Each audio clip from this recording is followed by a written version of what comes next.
like your data, it kind of goes all different directions. It's stockpiled everywhere. You might have an LMS, an AMS, Google Analytics, you have stuff everywhere. Right? We're talking about analytics a lot today, kind of without really diving into analytics as kind of a driver for all these different technologies. You know, you're talking about we always want the data, we want to collect the data, we want to get the data.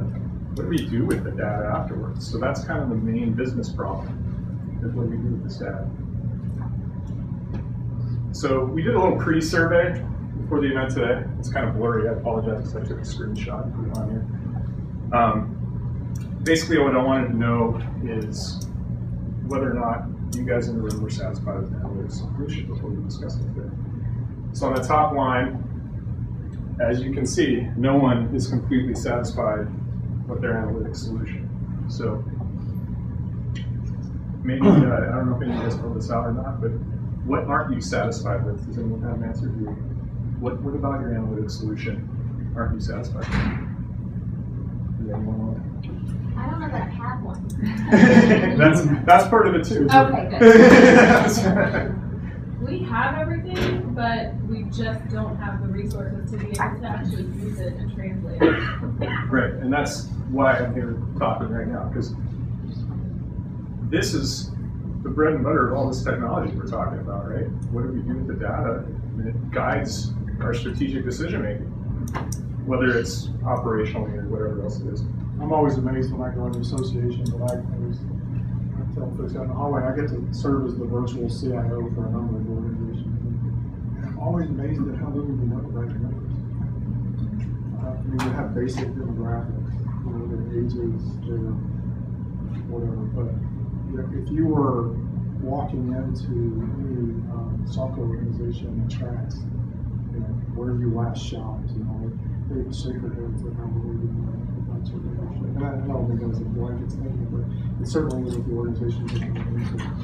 So the other side of that, well, we know that there is all this data out there that we can attend to our database, but where do we start to analyze that? I mean, you could go so deep that you would just never come out. I mean, so yeah, that's a struggle. We're going to talk about that in a bit, or the connecting the dots between external sources and what you have internally, and then just using what you have as a predictor of something. That's the I also think that it's not just the data, it's getting the data that separates you from anybody else that might be out there collecting that data. Exactly.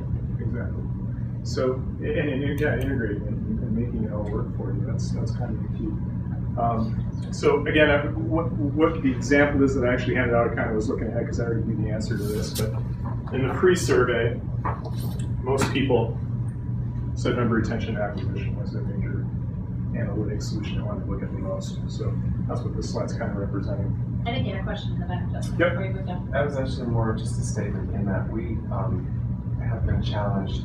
We got a lot of data, but we've been challenged in trying to figure out how to look at what we have to decide what markers would kind of peg this particular group of people on specific actions. You know what I mean? Like these are the people that don't want to spend so much. So how do we, you know, entice them into spending more on their membership? Yep, and how do you differentiate it? And maybe, and we'll get into some of that toward the end, where I actually talk about the 4 Ps of your business, not the 4 Ps of marketing. It's the same thing, just maybe it's a pricing thing, maybe it's a product, maybe it's, you know, it could be a lot of different factors that kind of go into that. So kind of taking all that into consideration. And see if you got a little idea of my background as well. I was on the board of directors for Colorado American Marketing Association for 2 years. And every single meeting, every month, we talked about how to increase and keep members. That's all we talked about. And it related, and then it would go back to, do we create events, more events that's going to bring this? And then you got to analyze that, whether or not that did bring more members, right? Or whatever it was. So it goes, and all that works together. So the agenda today is a lot of what we just talked about: importance of analytics, associated benefits, analytic solutions, the analytic process, analytic examples, solutions, insights, implications, specific ways departments can benefit, deeper dive and next steps, and then the key takeaways. What is analytics, which we just talked about? why you need a good analytic solution, so the uses of analytics kinds of analysis to do. How to develop a solution, so the characteristics of a good solution, which we kind of already started to hit on a little bit. Implications and uses of a solution, examples of analytic data results, next steps developing a predictive analytics solution. So this slide is kind of, looks a little confusing, but it's actually, this is a brain. So we want you guys to be thinking about how your brain works. So if I'm walking across the street, there's a step in front of me, and I know from the past that I've slipped and tripped on that step before. I'm probably going to lift my feet up and not step on that, right? So I do an analysis of the past, which is, I remember doing this before. And then the present is there's a step right in front of me, and I go walk up the step. And then the third part is I predict I'm not going to fall because now I know what's going to happen. So that's where the predictive part comes in. So our brains kind of work that way. So we kind of think about left and right side with causation, correlation and causation. But I want to talk about a couple more kind of metaphors with that too. So when we watch movies, using kind of the brain thing too, we always watch crime dramas and things like that. We end up kind of trying to predict what's going to happen next because they give us all this information in the past. And then we have a present thing that's happening right now, and we're always going, oh man, I bet that person's going to steal a car, or whatever it is that they're going to do next in the crime drama, right? Or maybe this person did it. You know, or they make you think that this person did it. You correlate all that in your head. And what happens more often than not, though, in movies, is they know they're trying to get you to think that way. They're drawing these correlations. They're not always true. So usually they flip it on you in the last second, right? It's that guy. Oh, that goodness, I should have saw that coming, right? Another example in relation to correlation not necessarily being the reason for causation. There's actually a study out there that there was a heavy correlation between people falling asleep in their bed with their shoes on to headaches. Do you know why that? Do you know the real cause of that? Because it's not because they were wearing shoes. They were drunk. Exactly. They were hungover. So I mean, we've all probably been there at some point if you've ever drank in your life. But it is, and I'll give you another one. In my personal life, I know you're going to be surprised when we talk about my personal life, right, Kathleen? I never talk about my personal life. So I'm single. I went on a date a couple of weeks ago, and the person in front of me says, I have really great eyesight. I'm like, oh, really? It's like, yeah, I get it from eating liverwurst. Liverwurst. So I Google it when I get home. There's actually a study out there that says you can improve eyesight by eating liverwurst.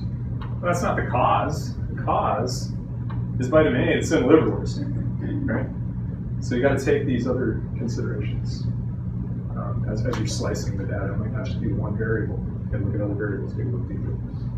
Was there a second thing? No, actually, it's not.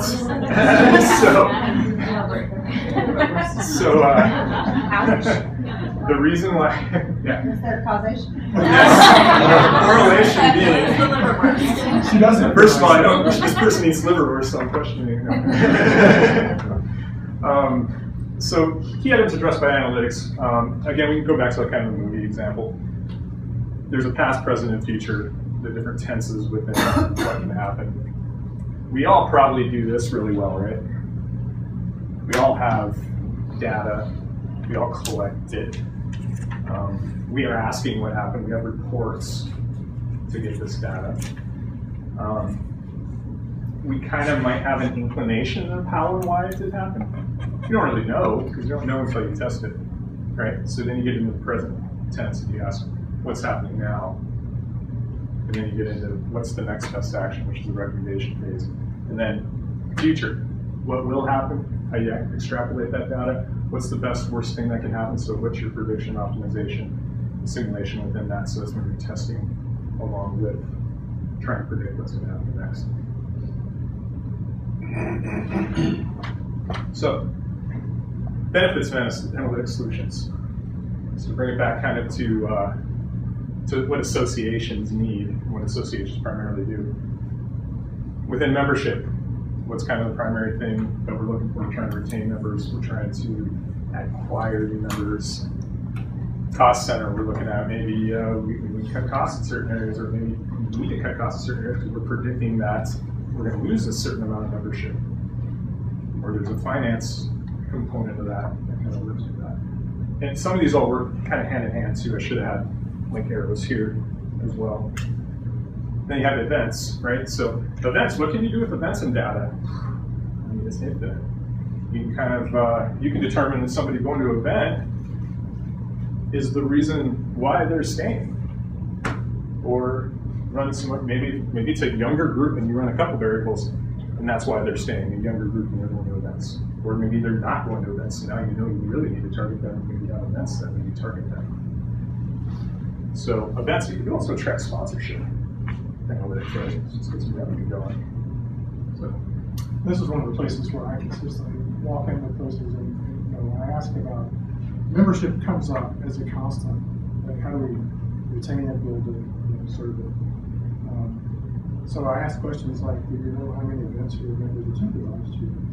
Sometimes I get maybe else, but sometimes I get so I track it. You heard the that's it. So the interplay that Justin's talking about here is basic reporting. Most of your systems have basic reporting functions that they're not taking into account. But then you can take those things and build in analytics platforms to predict where they're going to come to feature. So they come to the last 3 of the last 5, those kind of things. That seems to be a big gap in most associations that we're working with. Even the big ones. They really just don't have connecting. well, we didn't have it in American Marketing Association. We tried to have it. We should be prospering. But don't you think as associations, there should be somewhere over there that says engagement first? Because the whole process of where we are with data mobilization is people are engaging at various levels before they may become a member. So we have to track that engagement, and then maybe, regardless if it could be under product or event or just awareness, then you have to have that in order to determine if it's under your membership, right? Right, but you can almost classify that when you build out your data structure as you have your leads, right? Right. Or your AMS or whatever that is, right? But you're right about that. I mean, so I hear a lot of associations, I know Don does too, talking about unbundling and all of those kinds of things. What can we do? It's not all about membership numbers necessarily, because that's maybe not the new demographic. Right. Maybe the new demographic is if you're competing against Google, Yahoo, being every information source like Azure, we have a lot of associations there that don't unbundle their products and they want to parcel off the intellectual property from the events and all those things. So you need that kind of information to help you make those strategic decisions. That'll be a big thing. And like for us at AMA, and we were talking about mobile apps earlier as far as like events go and things like that. That's fantastic. We're going to get that data. And even what we were talking about, that main app, we're just trying to go, let's get that email, right? Is that going into a Salesforce? Is that going into something that they're going to, what's going to happen to that? And then is that data then used against anything else? So do they sign up for anything else, not their name and all that? And then if they've gone to an event, so if they've gone to an event, does that give them a larger likelihood of joining? So there's all these different things. And one other little part to hit on here too is if your association sells products, the publications, obviously you can use data to help sell, advertising and things like that. Certifications, your e-learning, and then today I learned something about non-formal learning. So I can actually add that in there too. So it's all trackable type data. So this is the analytic, kind of the most boring yawn slide of this whole presentation. Business understanding, data preparation, modeling, model evaluation, deployment, all extremely important, but again, kind of boring. Who likes talking about this stuff, right? But we're going to kind of focus on the 3 areas over here. We'll get into a little bit of modeling. With modeling, I'd have to teach a semester math class, and you probably all took some kind of form of statistics or something at some point on chi-squares and all that fun stuff, right? So business understanding data preparation. I'm actually going to probably talk about a little bit about this, but business understanding. What do I need to understand? And the main thing with what I need to understand is people, process, technology. So, what's your current technology setup? What do your people currently possess as skill sets? And how can you use that? How can you use that? And is the technology the right technology to store information? So you got to kind of analyze those things before you go step further. So, and again, ask yourself, what question are you asking? So what are the goals? Got to have a goal. We all, every single session today, we talk about goals. There's got to be a goal involved. Data understanding. What do I have? Where is it? What do I need? All that stuff. Data preparation. What gaps do I have? How can I prepare for the analytic process? So some of this kind of goes into what we were just kind of talking about. We have to collect this data. I have it. Where do I have it? How do I get it to do what I need it to do? Is it clean data? Do I know? Is it verifiable data? Is it data I don't need? So what I would stress about this, and kind of going back to the boring slide, the three things that we had circled there are the three things: business understanding, data understanding, and data preparation that you as executives need to understand a little bit more about. The left-hand side of this, modeling, model evaluation, deployment, is kind of an expert there. You're going to need somebody who understands quant, right? And they're going to need to be able to have the tools available to crunch those numbers. But if you go to the next slide, the question that I would, the thing that I would stress the most on this, and this is the thing that people forget about, whether you're attaching to your website and trying to figure out conversion goals, or you're trying to figure out where your members are headed based on the number of events they've attended, you need to know what question you're asking. What behavior do you want to drive? And I get this speech a lot from my wife, who's a social scientist. We got married 11 years ago, and she would have called me a quant back in those days. Right? And so she's taught me a lot about qualitative analytics and the intersection between quant and qualitative. And so, know what question, what behavior you're trying to drive. If you're trying to drive membership, what behaviors do you want to drive to drive membership? Or what behaviors are you seeing that seem to correlate to membership increases, and put those two together.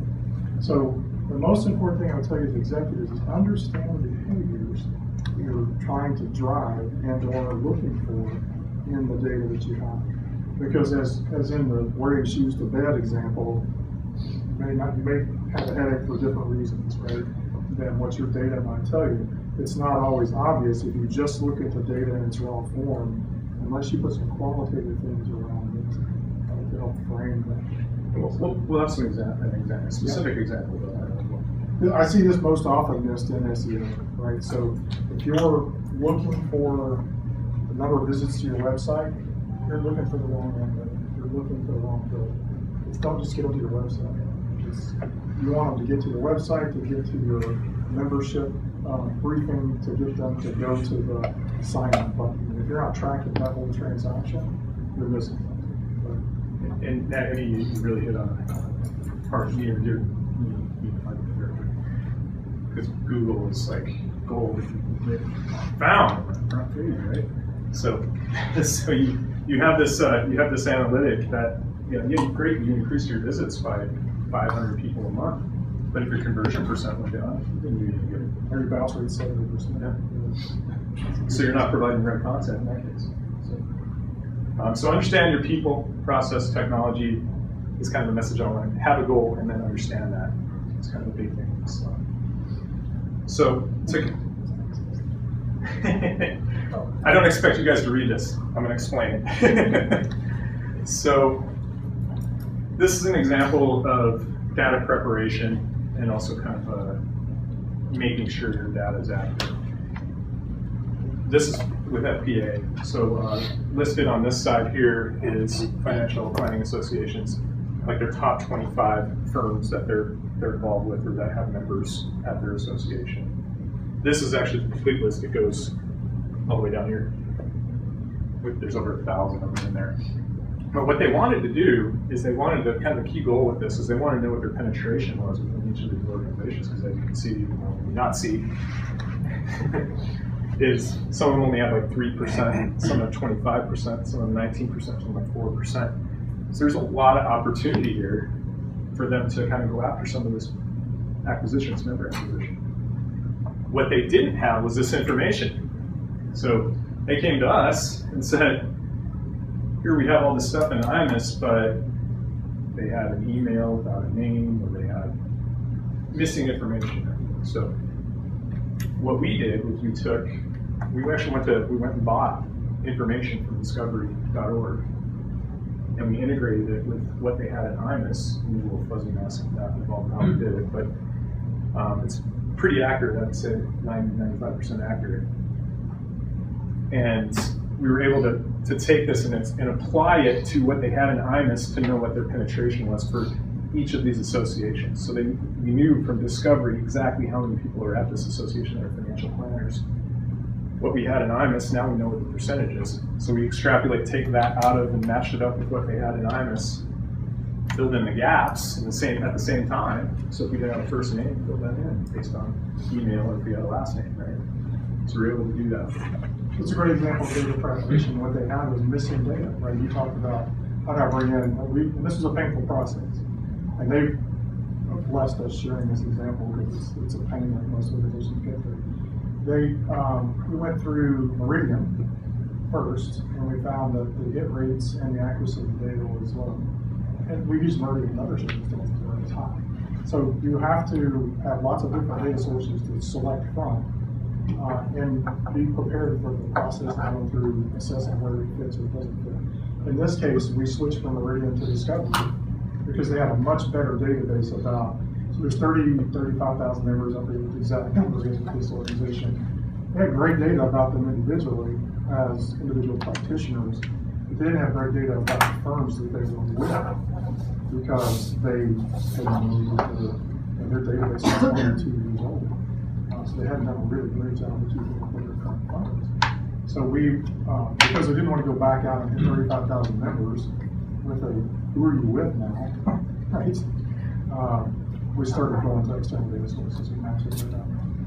And as you can see, with a 4% penetration in some firms and in the teams and others, there's a big opportunity there. There's also a predictive component to this that you might look at this and if you went back to your left brain, right brain example from earlier, you might say with a 4 or 5% penetration in firms, maybe the firms are resisting them being members. So they're still working through that. But more for example, of preparation, how you do that in the right spot. So we've actually added that stuff back to a data warehouse. We didn't take it into IMIS. We built a separate data warehouse that's connected to the IMIS system so we can continue to run it. Okay, so I take it back, maybe this is a little more than the other side. Analytics to predict behaviors. So that's what we're all trying to do. We're going to do the membership example based on what you guys told us you wanted, and also what I kind of correlated that on the advanced approach. Based on our experience, membership behavior for associations. So can you predict membership behavior, renewal behavior? So our experience leads to distinct patterns do exist within this. Points of membership, member erosion are identifiable. Exits can be predicted. Significant business implications are apparent. So we'll kind of show some of that here in a second. So this is kind of a light analytic to start with. So a lot of you guys probably have an idea of what this is for your association. This is when do members leave? Very key statistic, right? You guys all know when your members leave? Good members? No. There's churn. They leave, they come back, they leave, they come back, and identify. Generally, what we find is people know in rough order, so they know I lose X percent of members a year.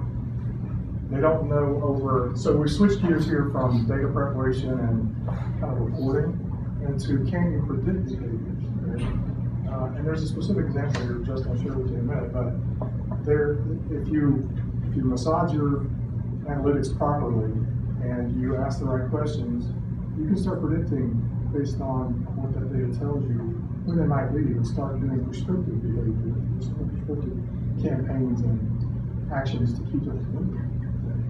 So in this case, their current average is 87 months.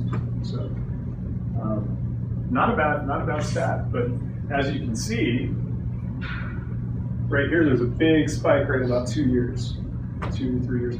Now, when I was with AMA, that seemed to be kind of the tipping point too. I don't know if that's kind of across the board.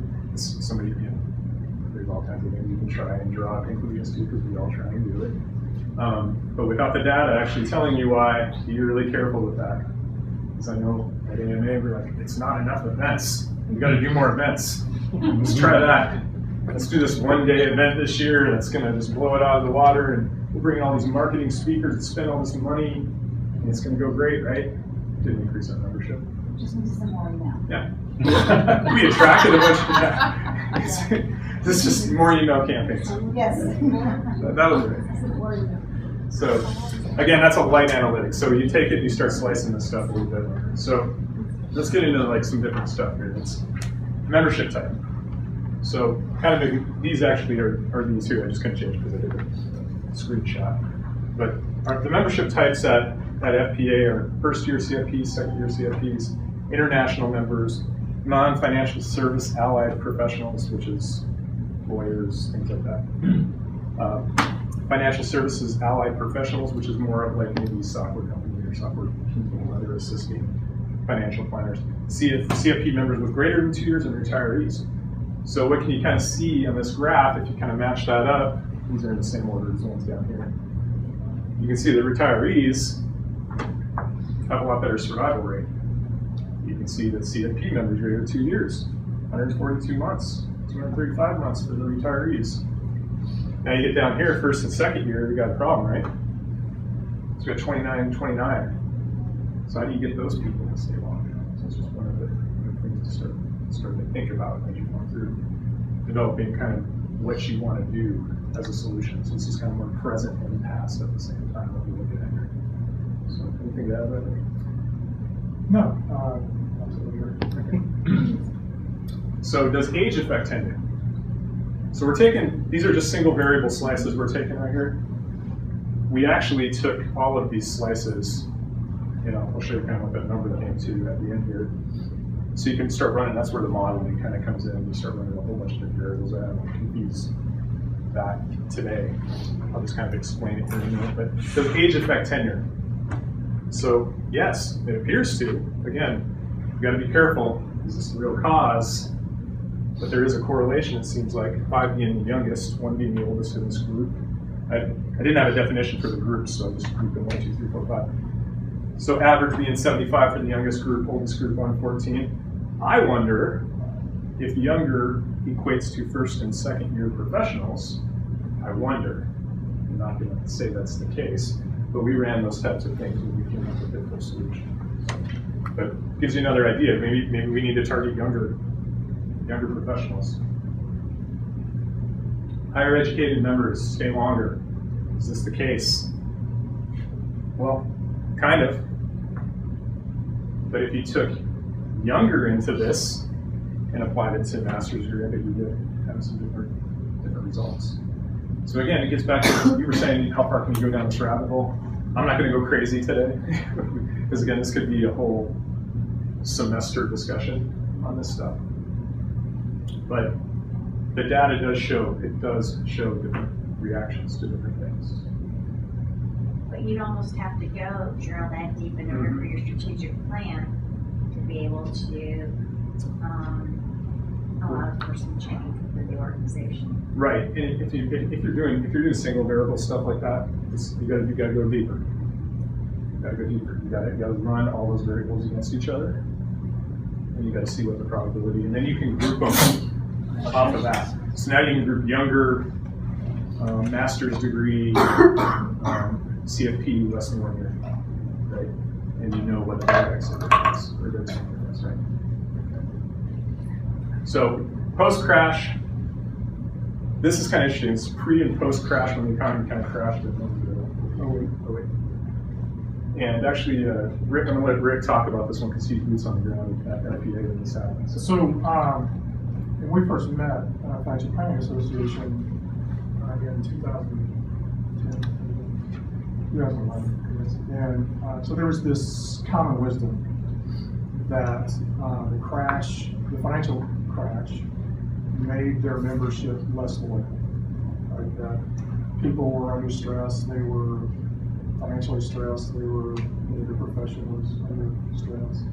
So they were more likely to leave after the crash than before the crash. That assumption drove every strategic thing that they did, right? They were in crisis, emotionally they were in crisis, the industry was in crisis, there was a common wisdom that we have to do things to some degree in a crash mentality. We've got to pull back from things, because our members may be less loyal because of an external event. The data actually showed something different. So that's what we have up here. What we figured out was that the average tenure pre-cap crash, before the 2008 event, the average tenure was 74 months. After the crash, obviously some members did leave, but the people who stayed had been there for 112 months average, so they were more loyal than before the crash. The people that were there at the crash stayed through the crash. They didn't leave. The folks who pre-crash had left as just before it happened. So the common wisdom that they had been operating on strategically as board members, as executives in the organization, was totally flawed. And they completely changed a number of their strategies about how they were going about events and all of that based on this data, putting all of these things together to show them that, hey, your causation correlation is flawed. And it's up to them to change. Now they're a year into this stuff, and they're really just now starting to fold this into their strategic plan in a coherent way, because we all get used to thinking about the reporting that we get out of our systems. Right? We think in a single variable context. To really get, if you think about how many times have you gone to a website and you look over on the right hand side and say, oh, that's an advertisement from someplace I've never seen. Right? How do they do that? They're putting all these variables together and figuring out which ones they showed up to you because of where you've been. I mean, they're doing multivariable analysis and serving up stuff to you. Same thing that they're starting to do. And don't think you can't do it in your association. You can do this type of stuff. We're doing this with financial planning association now. So it's something you can do. I will say it's not a DIY strategy. So the three on the right hand side, the business question, the data prep, and what questions you're asking, those are the things that you need to focus on as executives in the organization. The three on the left side are account specialists. You need people with analytics background, SSRS. You need some specialized skill sets. You can do it with spreadsheets, but man, is it painful. So you're better off hiring somebody for a few weeks or a few months to help you build these models and then use them repeatedly. And then after you discover something and analyze it, go back to it again. Otherwise, you're going to be full-time people trying to figure this stuff out. So the key insights that we derived from this, and actually that sheet of paper that we handed out is the FPA discussion without FPA listed on it. But the key insights and the possible strategies. So once you put all that data modeling together and you did those variables, we grouped a whole bunch of them together, we're able to, with 85% accuracy, predict exits. So they now know why people, or they can now predict the variables or what's making people leave FPA. Statistically. If another crash happened or some other external variable came in, it's always, but at least you have a better shot. This stuff isn't perfect, ever. Analytics is, you've got to ongoing do it. Ask the guys who predict these political events. Yeah. And from a marketing standpoint, I mean, every day I'm like, oh my God, if I could measure this, look at this, great, I can do this.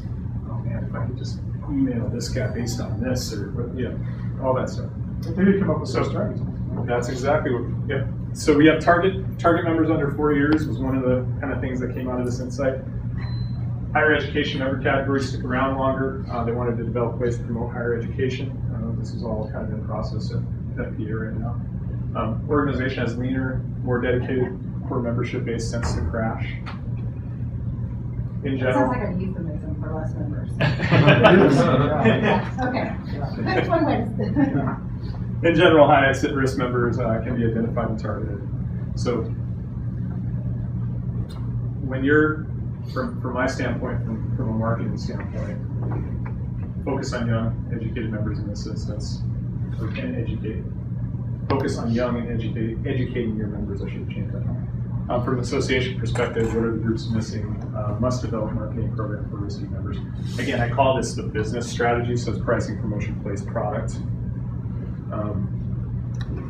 You can combo some of these. After you analyze what you have, you can start to figure out if it's a price point. You might want to bring in some secondary data. You might want to do a survey, right? You guys probably do surveys too. Bring that data in. You know, you got to integrate that stuff. All of it's got to work together. And then you can devise, okay, well, I know they're leaving under 2 years. Is it because we're too expensive? And we don't have events that they like? So now you know this stuff, now you can put it in place, now you can market to them, now you can do things. So what's next? So I'm a big hiker. I'm also, I'm just crazy. I never stop having goals. I have different goals every day. I drive these guys nuts. Yeah.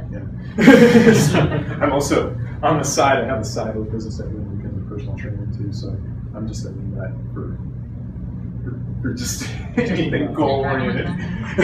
So this guy just represents my look on what's next. I bought this one, but it's not tall enough. I don't make it fast enough. This is good enough. Commit to analytics. Got to commit to it. Why do you guys just told me you didn't even have an analytic plan? I'm not happy with an analytic plan. I only saw one that was somewhat satisfied with the analytic plan based on the data we had. So put it in the forefront. Talk about it. Hire somebody if you need to. I don't care if it's us. Just hire somebody. Get that data going. It's as important as your EMS accounting systems. It's important as anything you do. In some cases, maybe more important. If you develop an app for an event, that's great.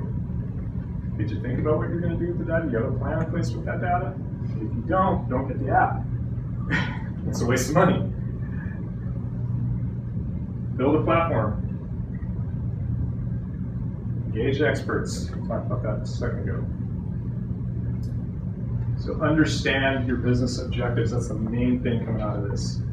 Driving membership retention, your product or service direction. You got to do the things you need to do to survive in this world. So analytics is big. The biggest driver, in my opinion. I know I'm speaking from a marketing standpoint here, so you're getting my, Jesus going right. This is supposed to be kind of trying to make this exciting. That's not what it is. Okay, so, but for me it's exciting because I look at it every day, just for our company, internally. And you don't think I've counted how many people are in this room, probably 15 times. So I'm thinking about analytics constantly and how I can turn that into something. Am I marketing the right way? Gosh, are you guys going to do this? Are you going to scan the QR code? I bet you are now because I told you. So. So John, you talked about for financial planners having to create a separate database in order to store some of their information. Do you have to do that? Can you start with the EMS? I mean, You can. The decision there was, it was mostly political. They didn't want to, quote unquote, pollute the system of record with outside data, even though they have a bit of a cantankerous membership in some ways, in that, you know, if you attribute them to a certain, whatever, some attribute that you got from a public database and it's not accurate, they can be pretty vocal with that. So, but if you do marketing and campaigns with them aggregated, you know, you're not dealing with them necessarily individually, you're looking at predictive analytics with them as one piece of a whole, they're not going to get targeted. And, you know, we're not doing campaigns to that database, so we're not doing external data, we're just doing analytics. So they didn't want to attribute membership, or they didn't want to attribute a certain organization that they're affiliated with, unless the member told them that's what they were affiliated with. So there was that decision about, we want to keep this in a separate database and interface with predictive data warehouse. So we use it for analytics, but we're not using it for campaigns. We're not attributing that stuff necessarily to the member. But it's because they said, unless the member tells us this is fact, then we don't want to use it that way. So, but you don't have to do it so. So we're looking at hiring send out an RFP and send it to kind of like contractors who would help us look at our membership and the value of what we offer to our members. After looking at the RFPs and talking to one of them, we're not necessarily getting what we want. It sounds like they're wanting to go out to our members and collect information. We don't want that. We want to have a better understanding of where the value is and what our members see in that value and how we can either enhance that and what products they're using. Maybe we went the wrong route because I think we're looking at more of where our members are spending their time and what we should maybe get rid of and what we should keep. And that's So you reverse what FPA did. So what FPA did was we took the approach with them of what does the data tell us, the data we already have. What conclusions can we draw from that? And then they went out to a survey company and we're starting to correlate that external. So then they did a membership survey. They do one every year, right? So it just fit into their cycle. So it was probably more just serendipity than planning that we did all of this analytics work, and then the natural cycle of when they do their membership survey came later. So now we're starting to pull all that stuff in. But if I were recommending a path, I would go at it from exactly the way they did it. Start getting the expertise around what the data is that's available. Start looking at how you augment it with external data where it needs to, and start seeing what the data with coherent questions in mind. Again, if you can distill it down to the half dozen questions of behaviors you're trying to drive. I'm trying to drive membership, or I'm trying to drive usage on my website, or whatever you're trying to drive, and start seeing what the data tells you. You're going to start showing up a bunch of single variable kinds of things. Then you start correlating those across those first. So you're going at it similarly, but you're a little bit ahead of what they did in terms of the membership survey. And what do you like? Yeah, we've done the membership surveys, just what they're offering us isn't what we're really wanting either. It's not answering the questions, so maybe we can just sit back and look at some of this. Yeah, we can chat afterwards. Can you say something about the kind of public and perhaps purchasable databases that associations have found useful for comparing with their data or matching to their data? So Meridian and Discovery. Discovery.org. Discovery is the one that we used in this last example with FPA. We started with Meridian, but there have been other examples where we've used Meridian and found its data. But, they gather that from all sorts of places. So depending on what you're looking for, but those are the two. And Meridian, I believe, was a good bit more expensive in terms of what it would cost to get where we wanted to go with their data quality. For this specific circumstance, wasn't really needed to do. We were looking for very specific affiliation data, right? What firm you're with for the financial plan. But those are the two that we use most likely. Yeah. If you're looking for financial data, if you're looking for Experience tends to be more on the consumer side. Yeah, fundraising or And again, health engine or something. and before you go that route, develop that goal, a business understanding where you want to go. That way you get the right data. When we started with Meridian on this project, we went back with them a couple of times to sample. Right? And we said, we need this kind of data. Run us a 5,000 user sample, match it up against our database. And we went through several iterations of that, and we knew that it wasn't meeting our matching criteria. They match on 4 or 5 demographics, and then can't really drill down much deeper. So those are the two we use. Any other questions? I would stress for you, I wish I could tell you this is a do-it-yourself strategy, and it's not. You need to focus on the 3 on the right in terms of you as executives. Know what question you're asking. Know what data, generally speaking, is available to you, and what you might need to do to dress it up a bit before you start deep diving into this. What does the data tell me in a single variable kind of way? and then engage some experts to help with you. One last thing. Social media, guys. Follow us. We'll have the videos on YouTube. I'm recording right there, so there's a video. Yes. So if you want to go back and watch this again, I tried to record as much of the day as I could. So we'll have it up on our website. Facebook, Twitter. I'm all over Twitter. I use Hootsuite too to funnel all this stuff through. Content. We throw a lot of really good content out there. We're all about being a knowledge leader and giving you guys what you need. We don't want to be pushy as far as, hey, use us, whatever. We just want you guys to have information like this to make informed decisions. So please do follow us. That's it. Great, thank you very much. So, as I think we said earlier, on the registration page for Central Executive, we'll have handouts all there, posted, John, tomorrow? Tomorrow or Friday. Friday for sure, because we need everybody else there. Sure. I changed the right.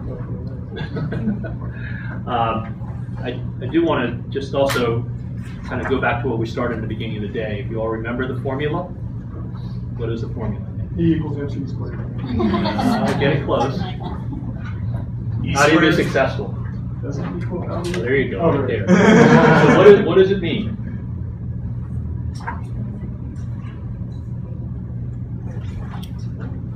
E squared is the essential executive. And what is LE? Learning. Execution. Greater than the square of change. The square of change. Why is that important? To stay ahead of the game. So hopefully today we've been able to cover, we did cover kind of e-learning and some of the trends that are faced, that organizations are looking at.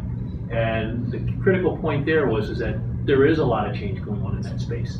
Why is that? Because of social, because of mobile, because of cloud, and all the associated behaviors that it's driving. So there's an entire generation, I think, that you're going to see, and you're seeing it right now as we're moving into that space. So the message from this morning was about learning is that your users and your members have always been in a situation where they have choices. You also are now in a position to be able to make choices for them, but you have to do with some of these things that Justin and Rick are talking about. You need the analytics behind that piece. The second thing we talked about was mobile, and really where was mobile, where is that generation of mobile today is really where content management systems were to old school in being able to create content. Now we're moving mobile applications into a platform where they can be really handled by those that are non-technical in that space. So that's the second piece that we really talked about. And I think as Rick did a magnificent job, before Rick, was we talked about informal learning. And that's an area where I think it is a hard piece to get your hands around from an association standpoint, but think about it from the standpoint of your special interest groups. Think about it from the standpoint of following a meeting, and how often we always worry about, a meeting and an event, our learning events are really a one-time situation. But how is that white space that takes place from event to event? And where the learning that takes place is really old school, is about the connections that we make when we come together. How can we take advantage of that through that white space of informal learning? So if you have a group that's working on, say, your conference, or it's working on a white paper on some set of standards, and all of a sudden you have the opportunity to sit there and say, I've got an article that we want to share it with our group of special that are part of this group. That's a way of being able to kind of put that learning into a space where, if you go back to one of the earlier trends we talked about in terms of digital badges and credentialing, you're starting to build up stackable credentials. You want to start building up and thinking about what are the things that are going to be important for your members as content for them, as their space is changing, whether it's new content, whether it's new technologies, whether it's new things that they're learning. So the important thing is the rigor behind thinking about where is the future for your members in terms of how they're going to advance in their career, or how they're going to help them do their job better. And then finally, I think bringing the analytics piece together and bringing the cloud really is about being able to sit there and bring leverage to your organization. You want to be in the business of focusing in on how do we create value for our members on that side. And that's what the cloud allows you to do. And the analytics allows you to sit there and understand that well. Because the piece about analytics, I think, is very important, is that it's important to understand what data you have, but it's also important to and make good use of it. But it's also, you can supplement. That's the piece that we often forget. I don't have the data. We don't have everything we need. That's true. But once you understand what you have, it's not just enough to understand it, but you have to be able to ask the right kinds of questions. And in the process of asking those questions, the 3 points they talked about, you can then start to say, well, maybe we should be asking different questions in our membership profile. Maybe we should be collecting information from other sources, whether it's through social behaviors and other pieces. I'll give you one example. There was a write-up, I think about 2-3 weeks ago, when there was an announcement. IBM Watson came out, or IBM came out, and announced that they had formed a partnership with the Austin Convention and Visitors Bureau. So those of you who are in the bureau business, and they talked about the ability to sit there and take big data, the information about attendees, information about tourists, information about transients coming into the city of Austin, and taking that data. And actually, the guy who's starting this organization is called Wayblazer. And what Wayblazer is doing is, he's actually the former founder of Kayak and the former founder of Travelocity. And what Watson is this big, massive data crunching system that IBM is building. And it's taking that information, it's taking that transient information, all that big data, and it's taking all those other sources of information, whether it's Facebook, whether it's Twitter information, anything that deals with the kind of activities that people are looking for. They're taking that data and coming up with ways of what we call, what I would say is well, they're using actually a term called natural query language. So if you think about it, instead of traditionally, if you were to sit there and tell your attendees, okay, let's provide our attendees an itinerary planner of all the things that are going to go on in San Francisco when they attend our conference. So what does a person typically do? They'll go in and they'll sit there and say, okay, I'm interested in waterfront activities, I'm interested in going to a museum, they'll check out 3 or 4 things, and what happens on the website? You can map a list of, okay, well, we go to TripAdvisor for this, and go to this piece. In tomorrow's world, on a mobile device, you check off 3 or 4 things. It'll take not just the explicit pieces, that's the easy part. The interesting things is they can sit there and consolidate all kinds of behaviors of other people like you doing these kinds of things and provide it back to you in a serial-like fashion. So it can sit there and tell you what that experience is like. That is where the world is going in terms of being able to take data, combine it with other information that doesn't exist today, but it can sit there with that data and translate that into a user experience that is helpful for people as opposed to the way we're kind of learning today. So with all of that, I want to say thank you very much for joining us here today. We much appreciate your participation, and I want to thank our partners here, Rick and Justin and Kathleen, and to all of the folks here at Excelsior that helped us out. So thank you all very much.